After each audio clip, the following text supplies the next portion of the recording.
زبر کھڑی زیر اور الٹا پیش کا جو قاعدہ ہے نا وہ الف مدہ یا مدہ اور واو مدہ کے برابر ہی ہوتا ہے.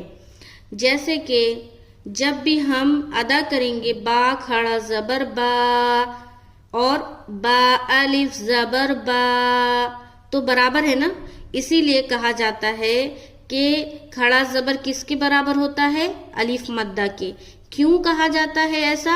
کیونکہ جب بھی ہم کھڑا زبر کو ادا کرتے ہیں اور جب بھی ہم الف مدہ کو ادا کرتے ہیں تو دونوں کی جو ساؤنڈ ہے، دونوں کی جو آواز نکل کے آتی ہے وہ ایک جیسا سنائی دیتی ہے، وہ آواز جو ہے یکساں ہوتی ہے.